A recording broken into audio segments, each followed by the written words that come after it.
September 10th is the Mid-Autumn Festival, an important traditional festival in China, second only to the Lunar New Year.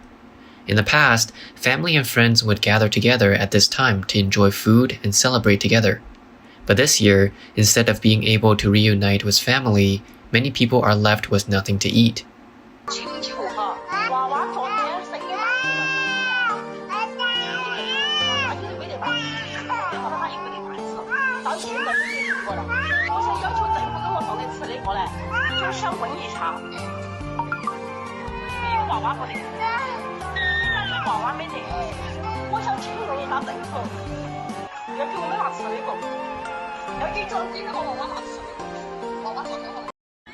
On September 10th, a video of a volunteer kneeling down to beg for food in Guiyang went viral on the internet. The volunteer told the person in charge of distributing food that their community had been without supplies for several days, and yesterday each household only got one cabbage and no rice left. She's hoping they'd share a little to them, even kneeling down on the spot. A 9-year-old girl in Guiyang, whose parents were working, was home alone and had not eaten a single meal for 3 or 4 days. Fortunately, kind volunteers gave her some food. A girl passed out in hunger in Guiyang Huaguoyuan Central Business District due to the closure. The secondary disasters caused by the zero-COVID policy are far greater than the virus itself. This girl sat on the edge of a window in Huaguoyuan District on September 8th, most likely wanting to jump due to hunger. On September 9th, the police in Guiyang informed that a 19-year-old girl fell to her death in Huaguoyuan without stating any reasons. The last part of the report also said, "Under the epidemic, do not create rumors, believe in rumors, or spread rumors." Guiyang is the capital of Guizhou Province and has a total population of only 6 million, but the Huaguoyuan community, known as Asia's largest building, has nearly 500,000 residents. Huaguoyuan has been closed for more than a week due to the COVID-19 outbreak. Now the Chinese Communist Party has invented a new term for what they describe as a silent management system, when it's clearly a blockade. The official notice requires that during the period of silence, residents are to be isolated at home and that no person or vehicle can enter or leave the area.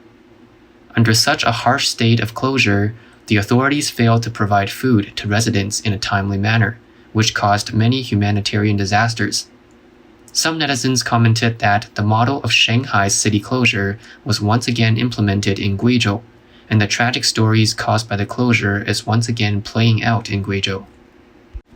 A video posted by a netizen shows residents of the Huaguoyuan community gathering downstairs on the night of the Mid-Autumn Festival to ask for food.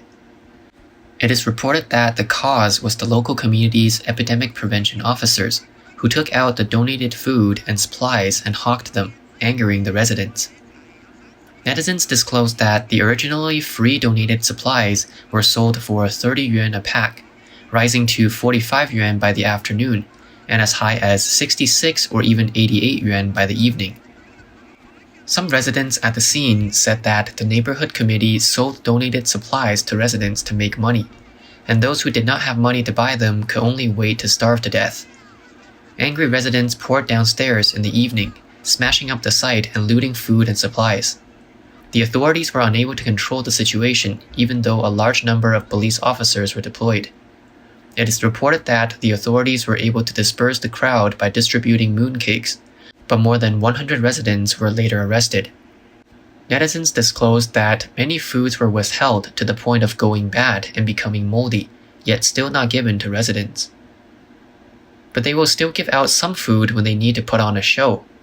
This is shown while local officials organized volunteers to pass vegetables in an assembly line, with local official media promoting it, calling it an irresistible force. Netizens said that there were only around 16,000 vegetables in this distribution batch. At this rate, the 500,000 residents in Huaguoyuan are going to starve to death. Obviously, there are better ways, like delivering the supplies to the entrance of the community via cars or any other transportation method, like motorcycles or SUVs, but they prefer to use a human assembly line to put on a show. It is worth mentioning that the propaganda of human food delivery during the city closure has also appeared in Shanghai and Xi'an. The original video has now been removed after a wave of negative comments online. This is the food distributed to each household in a Guiyang neighborhood: a quarter of a cabbage, a potato, and 2 peppers. This may be a family's ration for the next few days.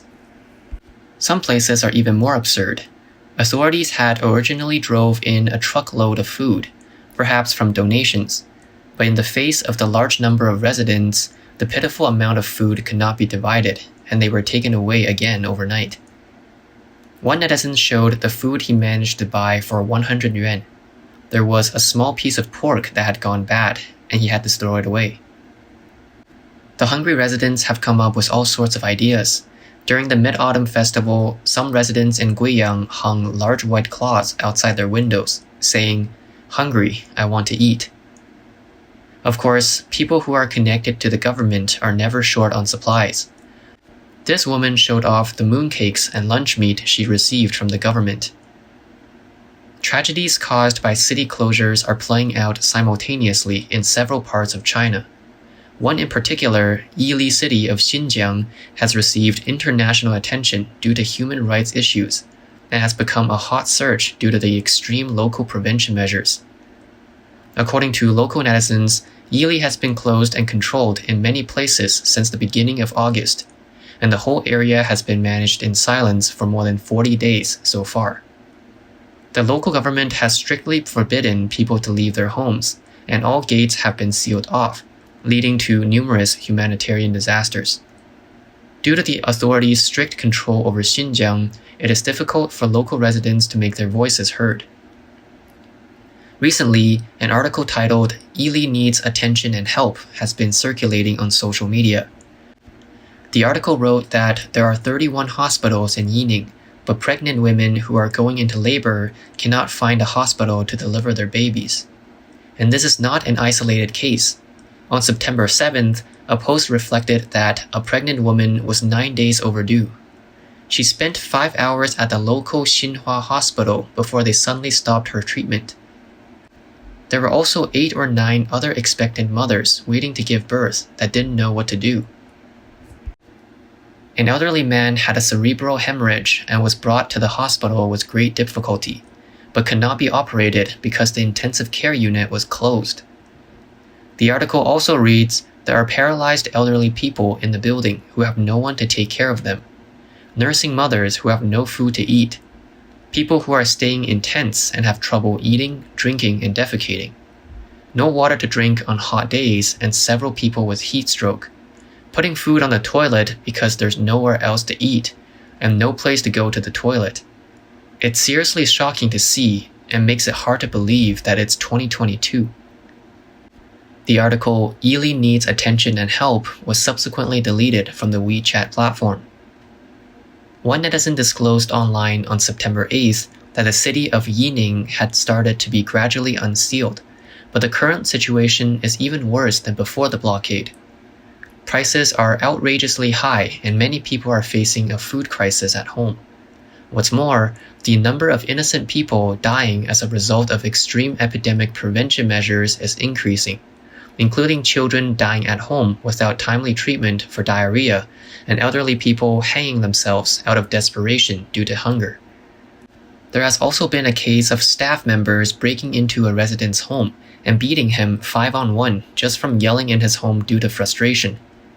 Many people were pulled to isolation sites and returned home only to test positive. Another video of a child with a fever unable to seek medical attention went viral on social media. The film shows several children lying in bed, probably from being sick. The mother says in Uyghur, "Leaders, I told you yesterday that my child is dying. My 5 children are all running fevers of 39 or 40 degrees, and the 6th child is also starting to get sick. They're children, not rocks. Someone come out and save my child." The video was subsequently deleted. In addition to the endless city closures, there is the overwhelming number of nucleic acid testing, which is now required even in areas where there is no outbreak.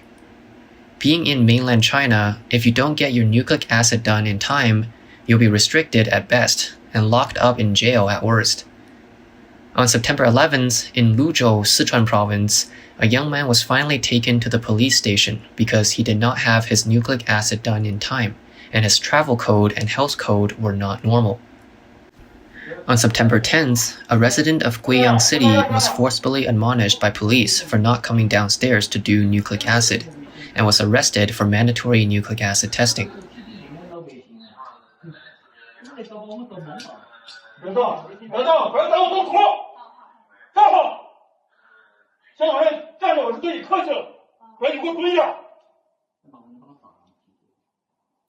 Dazhou, Sichuan arrested people on the street for forced testing, and this phenomenon has spread to other cities.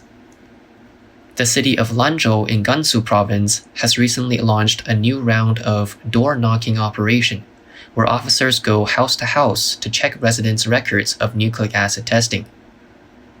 The CCP's zero-COVID policy has become a catastrophe sweeping across China, a cruel test both on the economy and people's lives. The psychological impact on the Chinese people, in particular, will haunt them for generations. Why do you insist on the zero policy? The official explanation is that zero is determined by our own national situation and by the fundamental purpose of the CPC to serve the people wholeheartedly. But we all know that this is a lie of the CCP to deceive the people. Its real purpose is to control the people and use the epidemic to maintain stability. 你们把我们封在家，你跟坐牢有什么区别？难道我还要来感谢政府、感谢党吗？这就像监狱一样，我是犯人，你们是狱警，我还要来感谢你们，我是不是有斯德哥尔摩综合症呢？ On September 7th, at a press conference on China in the Decade held by the Propaganda Department of the Central Committee, Chang Jile, Deputy Director of China's National Bureau of Disease Control and Prevention, said that the cost of epidemic prevention and control policies should be evaluated on a macro level. If we do a total accounting, our prevention and control measures are the most economical and the most effective. China's official stance shows no signs of easing the policy, which has left a shadow of despair on the minds of some residents in China who were expecting the policy to be relaxed after the 20th Congress in mid-October.